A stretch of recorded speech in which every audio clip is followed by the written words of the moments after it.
What have you got there, sweetie? I've got a book. Can I sit in here and read it with you? For nearly a decade and a half, Principal Lisa Branch has navigated the education funding labyrinth, trying to maximize dollars for this public primary school east of Melbourne. Can you read all of these ones down here for me? She says this school needs every resource it can get as soon as possible. What sort of things would you use more funding for? Well, primarily we'd be looking to make the most of our educators in this school. First group, Zara, Kay and Emma. That means more money for administrative assistants to free up teachers. She believes this generation that missed out on classroom time during COVID will be particularly hard hit by Victoria's delay in meeting its commitments under the Gonski school funding model. Well, it will make a difference, but for that to be further delayed, it means that children that have had those requirements during primary school will actually be finished primary school by the time that funding comes in. That's a really missed opportunity, I think. New South Wales will meet its Gonski commitments this year, Western Australia in 2026 and Queensland in 2028, all before Victoria. We're seeing other states and territories receive more funding because those states are actually meeting the target.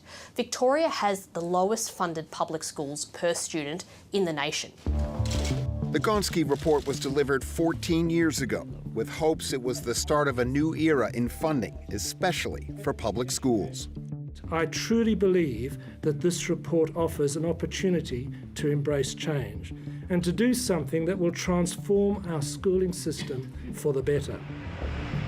Education professor Glenn Savage said Gonski's reforms were designed to fix a persistent problem. Students in public schools had been underfunded compared to those in non-government schools. Gonski proposed a formula that requires state and federal money to close the funding gap.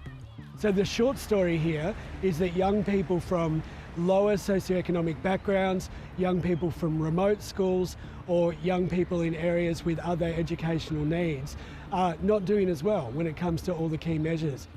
The Gonski reforms started with high hopes, but actually meeting its public school funding goals has proved elusive. The problem has been that we haven't been able to come to a political arrangement that has seen public schools funded in line with the Gonski model since that report came out in 2011. One by one, states and territories have been signing on to the latest version, now called the Better and Fairer Schools Agreement. Earlier this month, there was surprise when it emerged Victoria has delayed its funding commitments by 3 years. That means federal money will take longer to flow. The life of the latest Gonski deal, the Better and Fairer Schools Agreement, is long, from this year until 2034, more than 2 decades since the first Gonski reforms were proposed in 2011. By pushing back its target date to meet its commitments to 2031, it's estimated Victorian public schools will miss out on $2.4 billion. Will the Minister for Education reverse these cuts, or will Victorian teachers and students continue to be shortchanged as a direct result of Labor's failure to manage money? Jess Wilson is the Victorian Shadow Minister for Education. We know that this agreement now has been pushed out to 2031. There has been no clear undertaking by the Premier nor the Deputy Premier, who is the Education Minister, that the $2.4 billion has not been cut. This was a secret cut in last year's budget. Last week, Victoria's Labor government boasted its budget will return to surplus for the first time since the pandemic. But there was no update from the state treasurer on when Victoria will meet its Gonski commitments, known as the Schooling Resource Standards, now understood to be in 2031. You talked about investment in education. You mentioned that you're in surplus.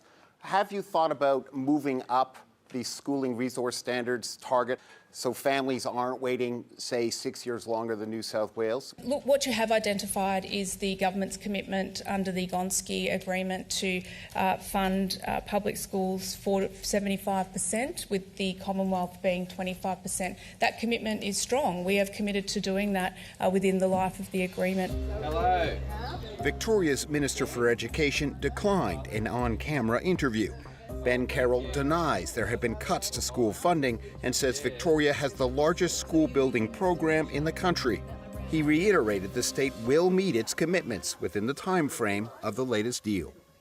I've now signed a heads of agreement with the Commonwealth, with the Premier and the Prime Minister and the Education Ministers, and now I will sit down with Minister Clare and sign the bilateral.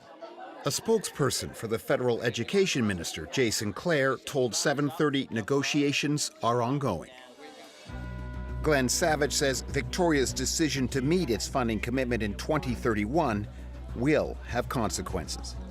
Whether you call it a cut or a delay probably doesn't matter. What does matter is that we should be trying to think of ways to get resources and funding to public schools faster, not slower.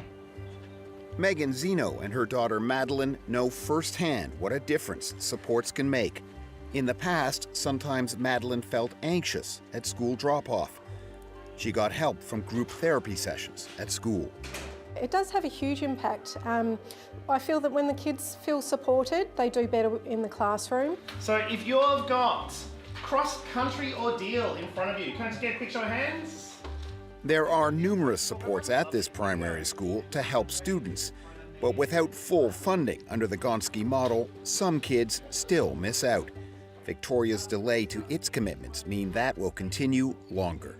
It's disappointing to hear if the school can't provide that additional help to the children. It's added pressure to everyone in the family, and it's the students that end up being disadvantaged.